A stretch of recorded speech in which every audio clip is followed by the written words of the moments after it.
napansin mo pagka nandun ka sa mataas na building. But anyway, we apologize. Masyadong hectic na rin ang schedule. And so we were doing interviews before time. Just a very short story about this press call. When Roselle said we will agree to have this press call, I was, of course, the first person I remembered and missed was Mother Lily, because it was always Mother who would put this together for us since 2001. We didn't ask. She was the one who volunteered. She called us, said, no, we're going to support you. We want good people in government. So we miss her, we miss Mother, but of course she lives on with Roselle, with Keith, and with all of you who touched, all of us who touched her, who were touched by her generosity, her love for country. In fact, Roselle, when I was giving instructions to my team to help put this together and coordinate with you, 2 times I had to edit my message because I had to change Mother to Roselle.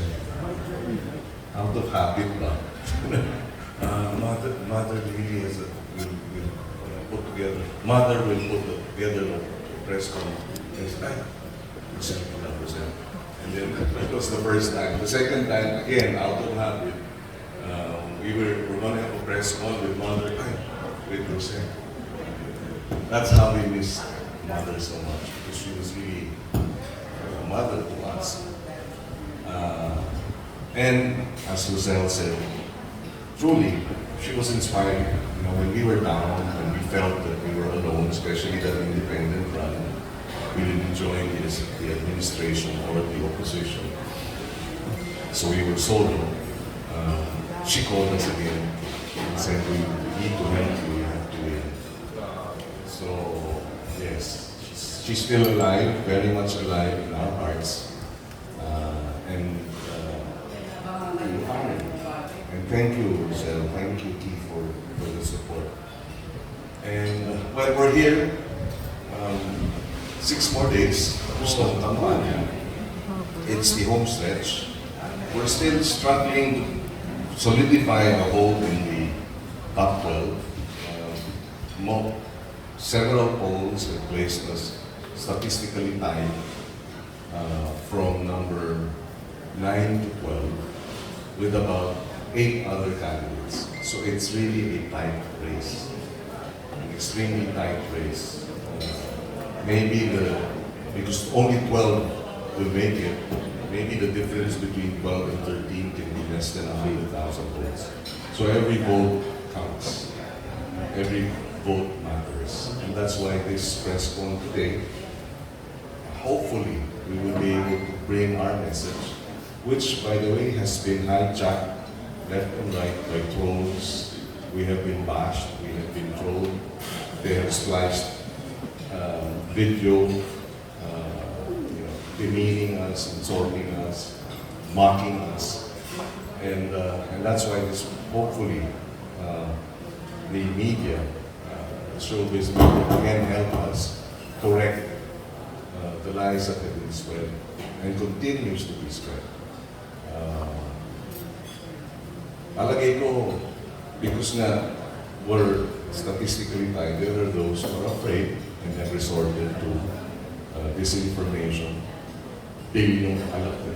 Talagang nagbigay ng oras para siraan tayo. And so, ayun, we go back to the message. Why are we running? Why did we decide to run? Because our advocacy since 2010, and highlighted in fact in the last presidential and vice presidential election, in my case, was food security, support for our farmers. And after that, run in 2022, today in 2025, food continues to be very expensive. Hirap ng ating mga kababayan. One of the top issues, top 2 issues would be high prices. And paramount there is food. Today we have the highest incidence of hunger since 2000,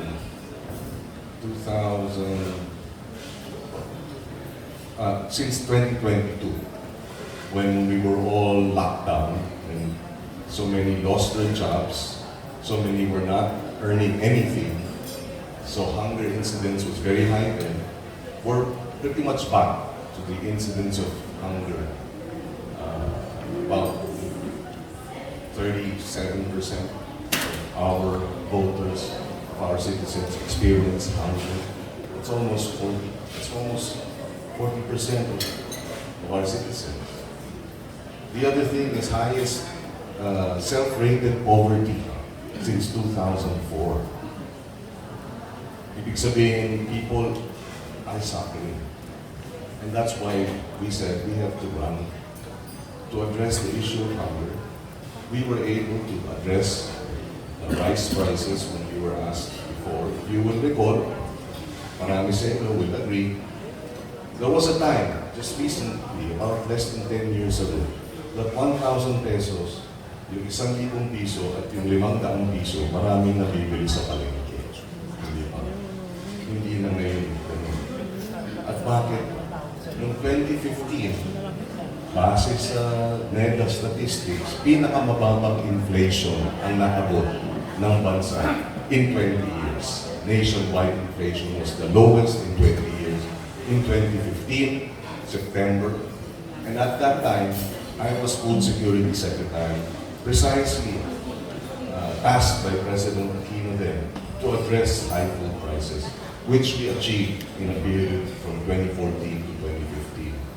Bumagsak ang presyo ng bigas ng hanggang 3 piso kada kilo at bumagsak ang inflation rate na pinakamababa sa 20 taon.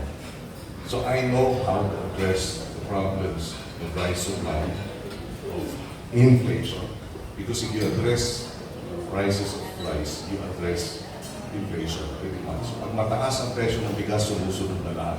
Pag bumaba ang presyo ng bigas, sumusunod din lahat pababa. And we've done that. Mission accomplished ng mga tanong ngayon. And we can do it again. Yun siguro, nakakalungkot na habang tayo ay focus sa solusyon, merong mga focus sa disinformation. Habang tayo focus on yung katotohanan, merong focus sa kasinungalingan. Hindi sila nakakatagdag. Sana tigilan nila. But of course, we cannot reach as many people without the media, without your help. We cannot correct this disinformation thrown upon us, or pushback thrown at us, or have a strong pushback without your help. We hope that we are able to solidify our hold in the top 12 by the truth. Let them have all the lies thrown at us, but we will answer with the truth. Thank you, and again, to the Monteverde family, thank you very much for this support. Again, nakakataba ng puso. It inspires us to continue this fight. Maraming salamat. Thank you, Senator Kiko. To attend your graduation. Lian has finished her first year, so 3 years na lang siya. Pero talagang core ni Kiko, bata pa lang siya, is ready to serve. Di ba kahit si Ma'am Lenny naman nagtithank you sa akin for, allowing me to take on the role of a vice presidential candidate because she knew it wasn't going to be easy. I grew up with a mayor for a father, and until just shortly before he died, when I was born, mayor na siya. Shortly before he died was the only time na hindi na mayor at tatay ko. So parang, I never liked politics kasi na in the Philippines, pagkaganda-ganda mo ng intention mo, pagkaayos-ayos mo ng puso mo, natatalo ka ng fake news, tsaka budget na bilyon-bilyon ng ibang kandidato na wala namang kami. Lahat ng meron kami, pinaghirapan natin dalawa. Siya, even before I met him. Yung memes lang yan, di ba? Pinagtatawa na namin. Pero syempre, miski parang pinaniniwala ko. Oh, sabi ko, dapat nagkaroon tayo ng ano na, bakit po ba ayaw yung boto sa Kiko? Ano po yung mga doubts ninyo? Kasi lahat ng kasinungalingan nilalabas against him, may resibo kaming katapat. Meron kami mga makapagpapa sa walang mapapa sa walang katotohanan yun sa mga binibintang nila, paninila nila. Siguro bilang asawa niya at nanay ng mga anak niya.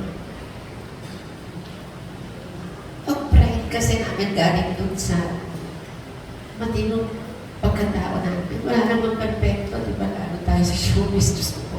Pero maayos ang pinaglagalingan namin. Maayos na panalaki ng mga magulang namin. Napaka-blessed ko na nakahanap ako, pinagdasal ko, hindi ako ng asawa. Hindi, totoo. Alam ng Panginoon ko, pili ako ng asawa, hindi ako sasaktan. Magiging mabuting ama. You know, Kiko doesn't have a lot. But everything he has, he gives to us. This is also his heart for the country. Kasi, di naman kami lumaban eh sa politika. He served for over 2 decades. Wala kami, in a sense, so nagtatrabaho pa rin kami. I'm 59. I still work. Because my husband still works. Because we think of our children. Everything we have has come from honest, hard work. So yun ang thinking. So sorry, I didn't expect na ba? Every day, ito sinasabi ko. Siguro kasi naglaki ako kasama ng marami sa inyo. So parang mas comfortable. Gusto ko nang itanong, ba't po kayo iboto sa Kiko? Meron kaming sagot. Meron na siyang nagawa. Sasabihin nila walang nagawa. He has passed 200 plus laws. Sabihin nila, ano yung mga bakit kumain sa takip ng kaldero? Meron namang plato, meron namang dahon ng saging. Inabot po ni Igon yun sa kanya, yung ibita sa kanya. Kasi tatapon ng gatas ng kalabaw pag hindi plato o hindi. Inabot sa kanya yun, hindi na kinuha. Yung sabaw, tignan mo, at init-init, yung unang ganyan yan, hindi pa niya ano, yung second doon niya talaga hinigo ng maraming hangin, di ba? If you watch the full video naman, makikita nyo, sinusplice kasi yung wow, dagat. Hindi na naman nila tinuloy dun sa wow, dagat kasi mga anak may hika. May asthma yung mga anak namin. So talaga ang dagat, important sa amin na dinalo yung mga anak namin. Pero lagi na lang pinupo, you know, he has 2 degrees from the University of the Philippines. One in comparative literature and one in law. He graduated from the John F. Kennedy School of Government in Harvard with an A- average when he graduated in Harvard University. He has been a teacher